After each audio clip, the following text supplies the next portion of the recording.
महाडमध्ये शासकीय आरोग्य सेवेच्या निषेधार्थ नागरिकांनी मोर्चा काढलाय। यावेळी शासकीय आरोग्य सेवेच्या निष्क्रियतेवर महाडकरांनी हल्लाबोल केलाय। शुक्रवारी मुंबई गोवा महामार्गावर एका अपघातात महाडमधील चौघांचा दुर्दैवी मृत्यू झाला होता। या अपघातातील नागरिकांना महाडमधील शासकीय आरोग्य दवाखाना असलेल्या ट्रॉमा केअर रुग्णालयात योग्य उपचार पद्धती न मिळाल्याने मृत्यू झाल्याचा ठपका नागरिकांनी आरोग्य यंत्रणेवर लावलाय। याचाच निषेध नोंदवण्यासाठी आज महाड येथील हजारो नागरिकांनी मोर्चा काढत सरकारी आरोग्य यंत्रणेसंदर्भात निदर्शने केली आहेत। शिवसेना ठाकरे गटाच्या स्नेहल जगताप यांच्या नेतृत्वात हा मोर्चा काढण्यात आलाय। अत्यंत दुर्दैवी घटना या महाड शहरामध्ये घडली।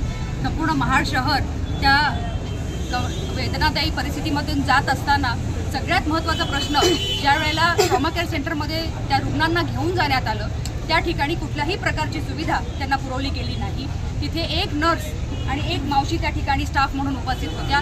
तिथे ऑन कॉल डॉक्टर सुद्धा उपस्थित नव्हते। डॉक्टरांना बोलवल्यानंतर मला असं वाटतं बऱ्याच कालावधीनंतर तिथे 1 तासानंतर एक डॉक्टर उपस्थित होतात, ते सुद्धा डोळ्याचे ऑप्थॅल्मॉलॉजिस्ट त्या ठिकाणी उपस्थित झाल्यानंतर ते नेमके कोणत्या प्रकारची सुविधा त्या ठिकाणी देणार होते हा सगळ्यात महत्त्वाचा प्रश्न राहतो। आणि ज्या वेळेला ट्रॉमा केअर सेंटरची रचना आपण करत असताना नॅशनल हायवेच्या लगत एका रेडियसच्या ला धरून आपण ती ट्रॉमा केअर सेंटर उभारत असताना त्या ठिकाणी कुठलीही दुर्दैवी घटना जर का घडली तर त्या रुग्णांना बेसिक उपचार देऊन पुढे हलवण्यात यावं ही साधी माफक अपेक्षा या ट्रॉमा केअर सेंटरच्या माध्यमातून आपण करत असताना आज त्याही प्रकारच्या सुविधा इकडे झालेल्या नाही। मला असं वाटतं इतक्या वर्षभरामध्ये आज आम्ही इकडे निवेदन तहसीलदारांना देत असताना प्रामुख्याने ज्या गोष्टी जाणवल्या त्या म्हणजे ट्रॉमा केअर ज्या पद्धतीमध्ये असलं पाहिजे त्या सगळ्या गोष्टींची पूर्तता करत असताना इथे असणारे एक्सपर्ट डॉक्टर्सची टीम, त्याचबरोबर सगळे वेल इक्विप्ड असणाऱ्या सगळ्या मशिनरीज आणि त्याचबरोबर पुरेसा स्टाफ, जो काही मंजूर आराखडा आत्ताच्या ज्या ट्रॉमा केअर सेंटरच्या माध्यमातून मंजूर झालेला आहे त्या सगळ्या गोष्टींची पूर्तता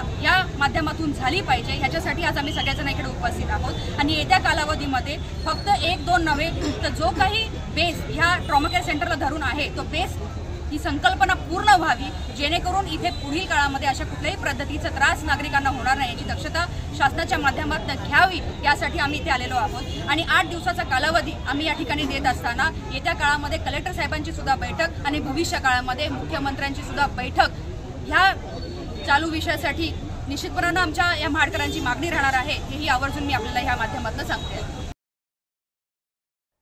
राज्यातील कांदा आणि दूध दरवाढीसाठी बारामती येथे राष्ट्रवादी काँग्रेस शरदचंद्र पवार पक्षाच्या वतीने आज आंदोलन करण्यात आले।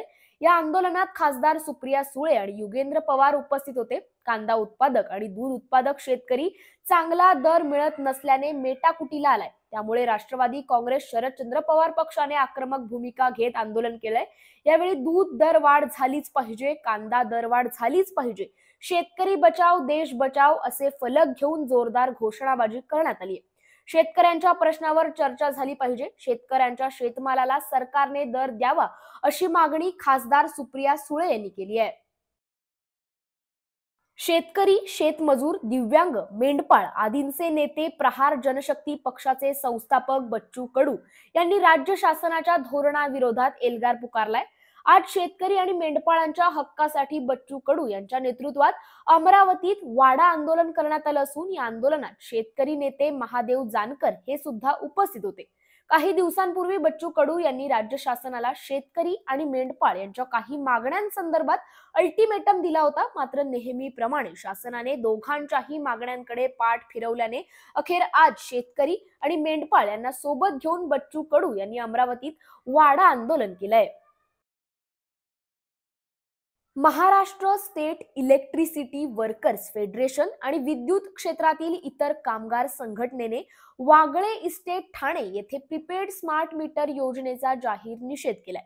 सध्याचे मुख्यमंत्री देवेंद्र फडणवीस यांनी सभागृहात 3 जुलै 2024 रोजी ग्वाही दिली होती की सर्वसामान्य ग्राहकांसाठी स्मार्ट मीटर लावण्यात येणार नाहीत, पण तरीही ठाण्यात आणि महाराष्ट्रात इतरत्र खासगी कंपन्या स्मार्ट मीटर लावत आहेत।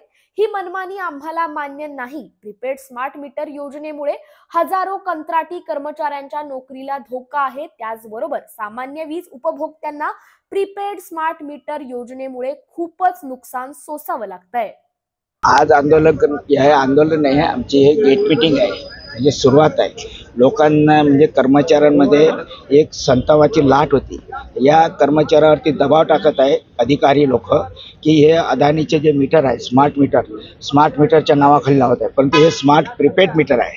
हे अदानीनं या ठिकाणी बसवत आहे, ज्या मीटरवरती तुम्हाला ते लोकांना माहिती नाही आहे आणि लोकांपर्यंत ते माहिती नाही. हे मीटर फॉल्टी मीटरच्या नावाखाली ते बसवत आहे. म्हणजे गेल्या 2-3 वर्षापासून यांना ॲव्हरेज बिल देत होतं.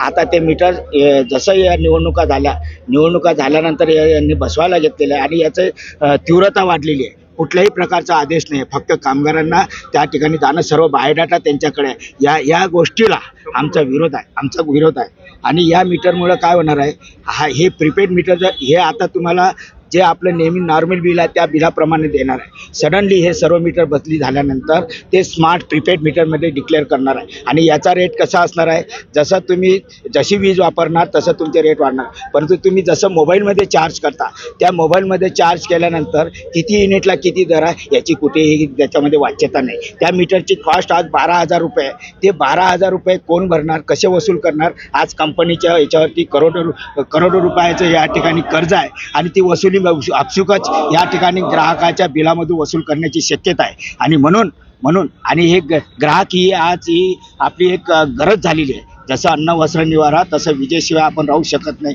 हे आपण याच्यामध्ये तुम्ही बघितलं असेल, कोविडच्या काळामध्ये वीज असल्यामुळंच तुम्ही सर्व हॉटेल चालू शकले, तुमचे काम म्हणजे रुग्णालय चालू शकले. अशी महत्त्वाच्या ठिकाणी सार्वजनिक मुद्दा आहे. हे सरकारचं दायित्व आहे. सरकारला जनतेला ग्राहकांना स्वस्त वीज देणं हे सरकारचं दायित्व आहे. म्हणून या विजेचा धंदा हा जे आहे हे सार्वजनिक क्षेत्रामध्ये न देता, आपल्या खाजगी क्षेत्रामध्ये न देता सार्वजनिक वितरण प्रणाली चालवावं. आमचा टेक्नॉलॉजीला विरोध नाही, परंतु अदानीलाच का, ज्या कॉस्टची किंमत त्यांच्या मतानं ठरवली 12,000 रुपये, हे सर्व 2-3 कंपन्या महाराष्ट्रामध्ये एकत्र येऊन अशा प्रकारे लूट करतात. पहिले पैसे आपले घेणार आहे. आज आपण ग्राहकांना वीज देतो, वीज दिल्यानंतर बिल पाठवतो आणि बिलाच्या पोटी आपण त्याला जर समजा फॉल्ट झाला तर किंवा एखादं मीटर जळालं तर पूर्वी जे 12,000 रुपयाचं जे मीटर आहे त्याची भरपाई कोण करणार आहे याची सुद्धा स्पष्टता नाही आहे. हे सर्व जनतेला माहिती नाही आहे. हे माहिती करण्याकरता, याची स्पष्टता येण्याकरता आजचा आमचा विरोध आहे. एवढंच. मागणी जर समजा हे आता कसं आहे, कामगाराच्या नोकऱ्या